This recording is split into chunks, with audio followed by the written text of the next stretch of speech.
जो बहू है मीराताई अंबेडकर जी, उन्होंने दावा किया कि इनके पश्चात अब राष्ट्रीय अध्यक्ष के तौर पर उनका चयन किया जाए और उसी समय चैरिटी कमिश्नर ने उनका जो चेंज रिपोर्ट है, उनकी अपॉइंटमेंट है, वो इलीगल घोषित की, वो इनवैलिड घोषित की।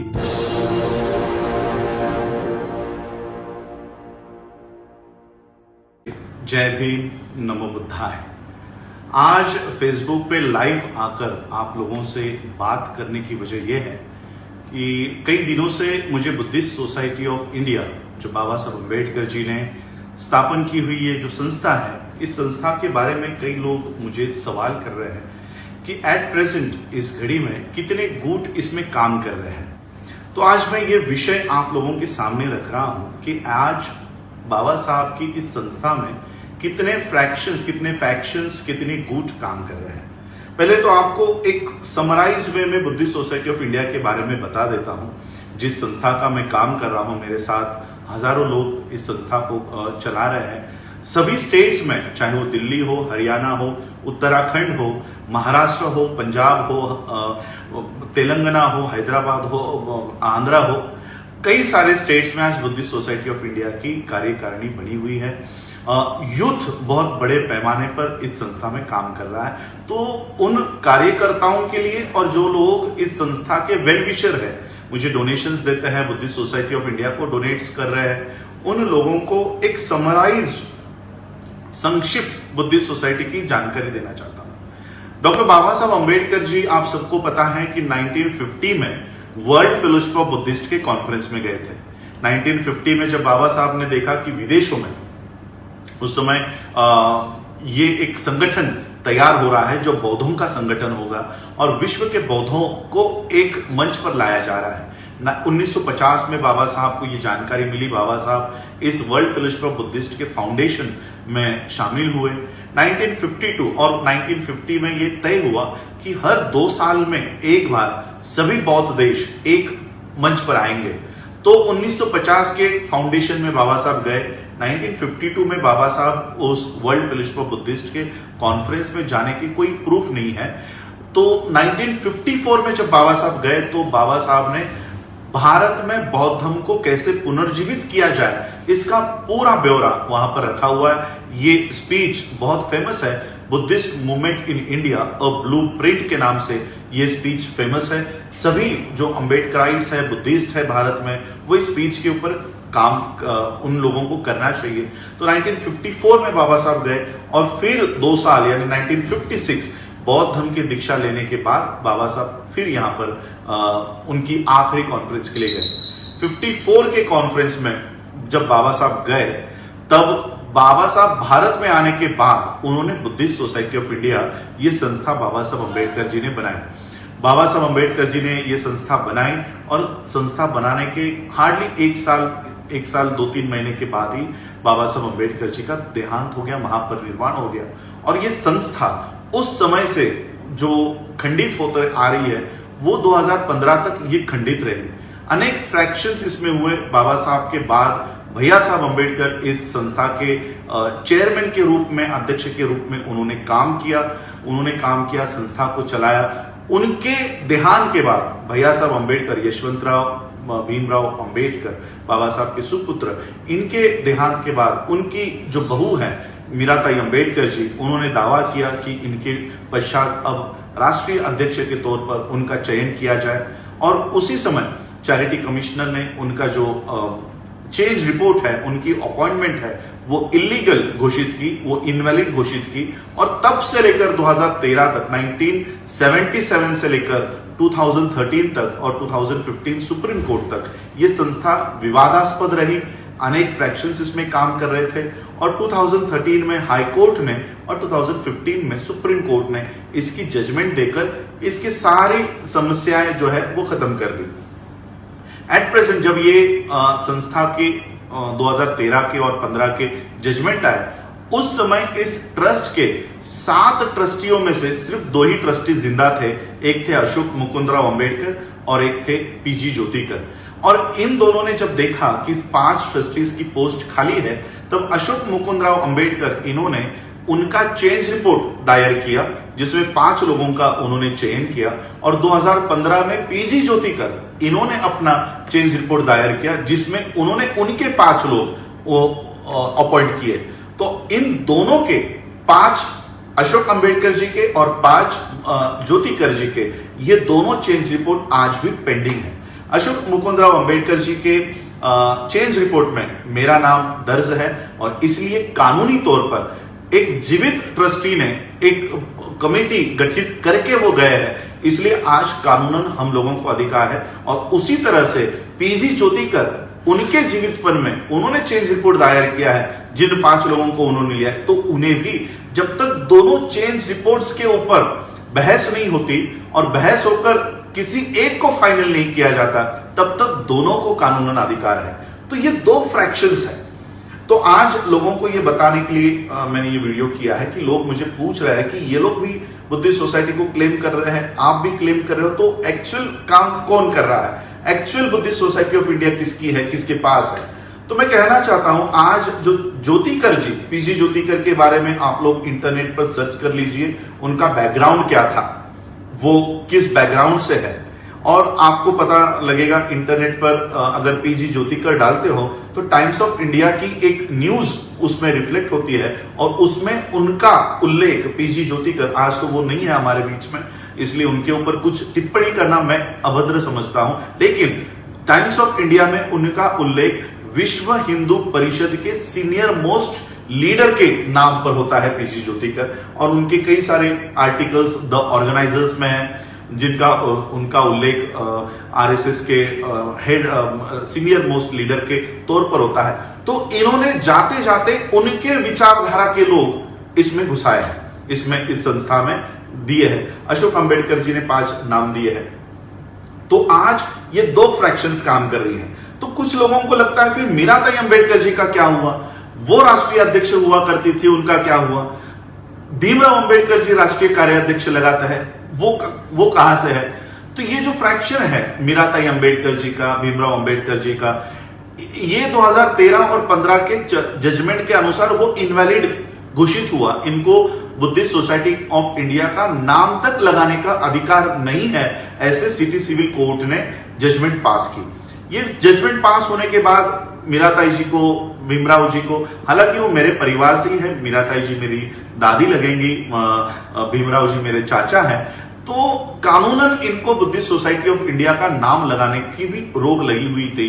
और उनके ऊपर जो अशोक अंबेडकर जी ने केस फाइल की थी कि इनको अधिकार नहीं है, फिर भी ये जनता में इस संस्था के नाम से पैसे ले रहे हैं, शादियां लगा रहे हैं, सर्टिफिकेट्स इशू कर रहे हैं, तो इन्हें स्टॉप किया जाए। तो सिटी सिविल कोर्ट ने इनको मनाही करते हुए आज भी वो आदेश जारी है। जब इन्हें पता चला तो एट प्रेजेंट 3 गुट है, मीराताई अंबेडकर जी और भीमराव अंबेडकर जी का, और उनका जो 30 साल का संगठन है वो एक गुट, पीजी ज्योतिकर जी का एक गुट और अशोक अंबेडकर जी का एक गुट, जिसमें मैं रिप्रेजेंट कर रहा हूं। अब 2 या 6 महीने पहले एक न्यूज बहुत वायरल हुई कि बुद्धिस्ट सोसाइटी ऑफ इंडिया के सारे गुट इकट्ठा हो गए, अब कोई गुटबाजी नहीं है, अब सब एक होके काम कर रहे हैं। ये न्यूज आधी दिखाई गई। ये न्यूज पूरी ये है कि भीमराव अंबेडकर जी का जो गुट है और चंद्रबोधि पाटिल या पीजी ज्योतिकर जी का जो गुट है वो एक होकर काम कर रहे हैं। भीमराव जी अंबेडकर इसलिए काम कर रहे हैं क्योंकि उनको सिटी सिविल कोर्ट ने मनाही की है कि इस संस्था का नाम आप नहीं लगा सकते। तो इस नाम को लगाने के लिए, इस नाम का इस्तेमाल करने के लिए वो पीजी ज्योतिकर जी के लोगों का सहारा लेकर इस संस्था का नाम वो लगाना चाहते हैं। अब लोग मुझे पूछ रहे हैं कि हम किसके साथ काम करें। मैं आप लोगों को कहना चाहता हूं, ये संस्था एक ही है, इसमें 2 कमिटीज बनी हुई है, जिसमें कौन सी लीगल है ये चेंज रिपोर्ट तय करेगा, ये चैरिटी कमिश्नर तय करेगा। लेकिन अब समाज को किसके साथ काम करना है, मैं तो यही कहूंगा, भीमराव जी हो, मीराताई जी हो, ये भी बाबा साहब के परिवार के हैं, हमें इनके भी साथ में, हमने तो अशोक अंबेडकर जी के देहांत के बाद मीराताई जी से कहा कि हम आपके नेतृत्व में काम करना चाहते हैं, आप राष्ट्रीय संरक्षक के तौर पर काम कीजिए। लीगली हम आपको इस संस्था में अब नहीं ले सकते, इसलिए क्योंकि अभी हमें ही अथॉरिटी नहीं है, हम सिर्फ रिपोर्टिंग ट्रस्टी है। जिस दिन हम ट्रस्टीज बन जाएंगे उस दिन आपका चयन हम लोग कर लेंगे और आपको फिर से नेशनल प्रेसिडेंट बना लेंगे। लेकिन अब अभी हमारे पास वो ऑथोरिटी नहीं है। तो जो ऑफर हम लोगों ने दी थी उन्होंने वो कबूल नहीं की। अब वो वही ऑफर लेकर पीजी ज्योतिकर इनके साथ वो काम कर रहा है। तो पीजी ज्योतिकर, चंद्रबोधी पाटिल जी, हालांकि हम सब बौद्ध है, एक दूसरे के बारे में हम बुराई नहीं करते।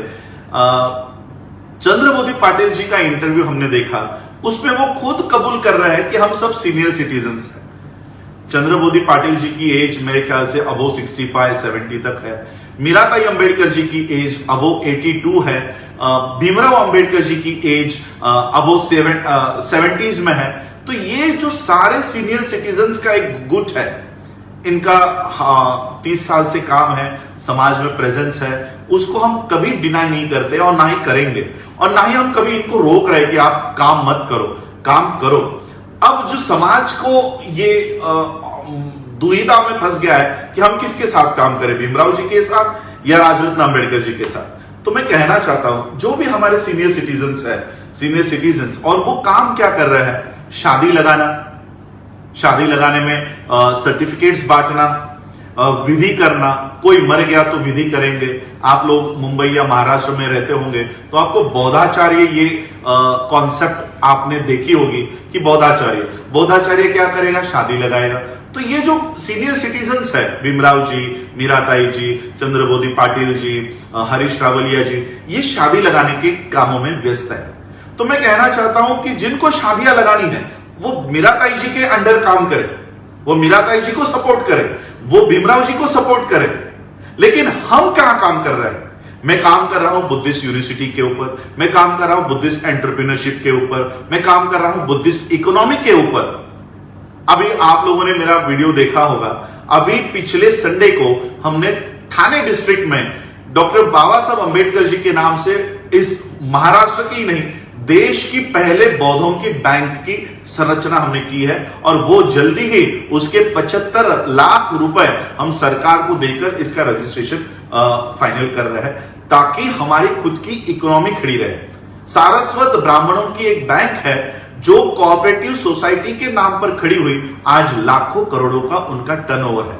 100 साल पहले एक छोटी सी कम्युनिटी अपनी बैंक तैयार करती है, आज नेशनल बैंक से भी ज्यादा व्यवहार उनका है। हम वो 3.5% के लोग उनकी नेशनलाइज बैंक हो गई, हम 20%, 21% ऑन एन एवरेज है, फिर भी हमारी इकोनॉमी नहीं है। तो मैं इकोनॉमी के ऊपर काम कर रहा हूं। हमारे बच्चों को आने वाले 1 महीने के अंदर हमने हमारे बच्चों को नौकरियां, रोजगार, एम्प्लॉयमेंट देने की योजना हम बना रहे हैं। तो जो लोग एम्प्लॉयमेंट के लिए, एजुकेशन के लिए, इकोनॉमी के लिए काम करना चाहते हैं, वो जरूर हमारे साथ जरूर जुड़कर काम करें, इकोनॉमी के ऊपर काम करें। बाबा साहब ने जिस विजन से बुद्धिस्ट सोसाइटी ऑफ इंडिया बनाई है, उस विजन को अगर कोई पूरा करना चाहता है तो आप हमारे साथ जरूर जुड़कर काम करें। चंद्रबोधी पाटिल जी को हम विरोध नहीं कर रहे हैं। जिनको शादियां लगानी है, मैं तो कहता हूं चंद्रबोधी पाटिल जी को ही बुलाए, आप हरीश रावलिया जी को बुलाए, आप भीमराव जी को बुलाए। मीराताई जी अब थक गई है, उन्होंने बहुत काम किया, इस संस्था को जीवित रखने का काम किया। तो ये लोग जो बौद्धाचार्य तैयार कर रहे हैं, विधियां बना रहे हैं, रूढ़ी, परंपरा, धागे, दोरे, फल, तो मटका और पता नहीं क्या क्या विधियां लेकर ये चल रहे हैं, हम ऐसे बुद्धिज्म को नहीं फॉलो करते।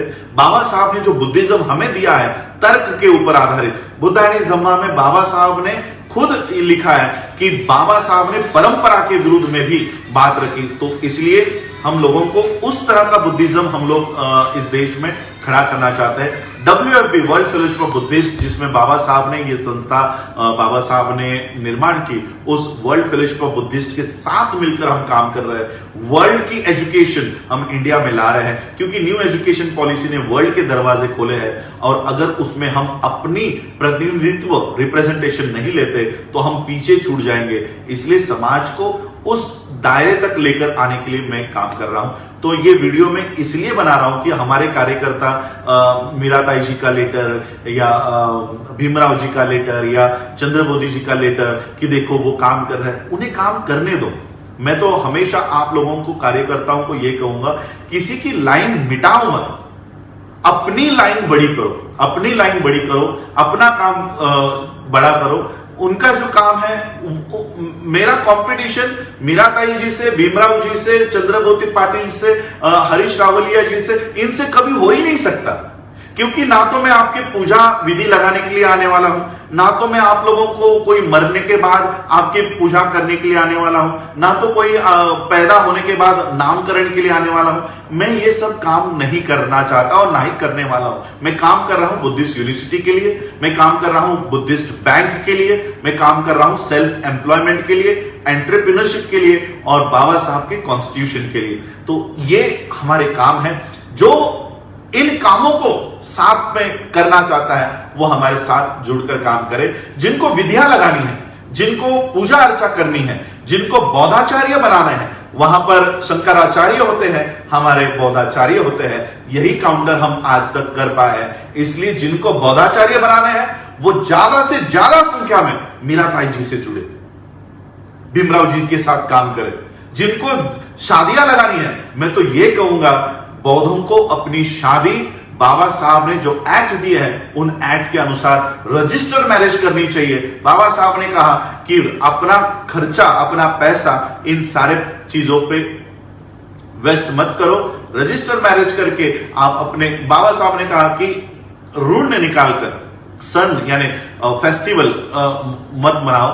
तो उस तरह से हम लोगों को अपनी शादियां करनी चाहिए। और मैं आज ये डिक्लेयर करता हूं, बुद्धिस्ट सोसाइटी ऑफ इंडिया का ट्रस्टी चेयरमैन और नेशनल प्रेसिडेंट होने के माध्यम से यह डिक्लेयर करता हूं, मीराताई जी के, भीमराव जी के, चंद्रबोती पाटिल जी के यहां शादी लगाने के लिए 5,000 रुपया बौद्धाचार्य को देने पड़ते हैं, रजिस्ट्रेशन के लिए अलग से पैसे देने पड़ते हैं।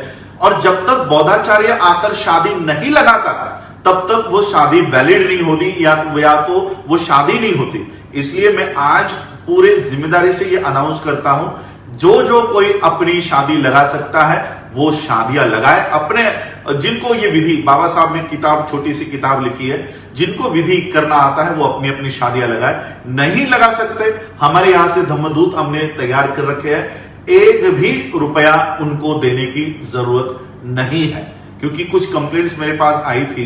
एक हमारा एक बच्चा था जो लेबर वर्क करके शादी कर रहा था एक बौद्ध विहार में। उस विहार में शादी करने के लिए उससे 5,000 रुपए मांगे गए। उसने अपने शादी में जो फरसान होता है, चिवड़ा होता है, वो खाने के तौर पर रखा था। सोचिए, जो बंदा अपनी शादी अफोर्ड नहीं कर सकता वो बौद्धाचार्य की 5,000 रुपए की फीस कहां से लाए। इसलिए उस समय हमने निर्णय लिया कि हमारा एक भी बंदा किसी भी व्यक्ति से एक भी रुपया शादी लगाने के लिए, पूजा अर्चा करने के लिए नहीं लेगा। बल्कि मैं तो कहता हूं ये हमारा काम भी नहीं है। बाबा साहब ने हमें काम दिया है इस देश में एजुकेशन के लिए, हॉस्पिटल्स के लिए, प्रेस के लिए, तो हम वो काम कर रहे हैं। तो इसलिए मैं आज आप लोगों को ये लाइव बताना चाहता हूं कि ये दो गुट आज समाज में है। मीराताई जी, हालांकि भीमराव जी मेरे चाचा हैं, मैं उनका आभार व्यक्त करना चाहूंगा कि चंद्रबोती पाटिल या पीजी ज्योतिकर और मीराताई जी ये एक हो गए। लोग हमें पूछते थे कि आप मीराताई जी के राष्ट्रीय अध्यक्षता को क्यों नहीं मानते। अब भीमराव जी, उनके सुपुत्र ने ही क्लियर कर दिया है कि मीराताई जी राष्ट्रीय अध्यक्ष नहीं है। तो हमारा काम बहुत आसान भीमराव जी ने किया है कि मीराताई जी वो राष्ट्रीय अध्यक्ष नहीं है। भीमराव जी खुद किसी और के राष्ट्रीय अध्यक्षता के नीचे काम कर रहे हैं। यानी बुद्धिस्ट सोसाइटी ऑफ इंडिया में चंद्रबोती पाटिल अध्यक्ष चल सकता है, लेकिन राजरत्न अंबेडकर अध्यक्ष नहीं होना चाहिए। यह भावना हमारे ही परिवार के लोगों में है।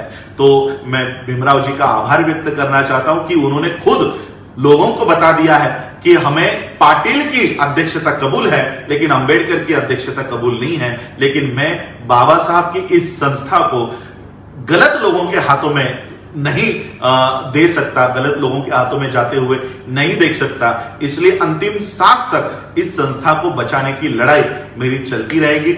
मुझे आप लोगों को ये बातें बतानी थी, क्योंकि मैं प्रतिक्रिया देने में विश्वास नहीं करता, क्रिया करने में विश्वास करता हूं। लेकिन बहुत लोग मुझे रोज मैसेज कर रहे हैं कि सर यहाँ पर इनकी गठन हो रहा है, वहां पर गठन हो रहा है, कि क्या करें, हम इनके साथ काम करें, आपके साथ काम करें। इसलिए मैं आपको बताने के लिए लाइव कर रहा हूं। जो लोग विधि करना चाहते हैं, जो लोग पूजा अर्चा करना चाहते हैं, जो लोग बुद्धिज्म को एक परंपरा और रूढ़िवाद की ओर लेकर जाना चाहते हैं, वो मीराताई जी के साथ, भीमराव जी के साथ, चंद्रबोधी पाटिल जी के साथ काम करें, और जो लोग बाबा साहब के मिशन को चलाना चाहते हैं वो मेरे साथ जरूर काम करें। जय भीम, जय भारत, जय बुद्ध।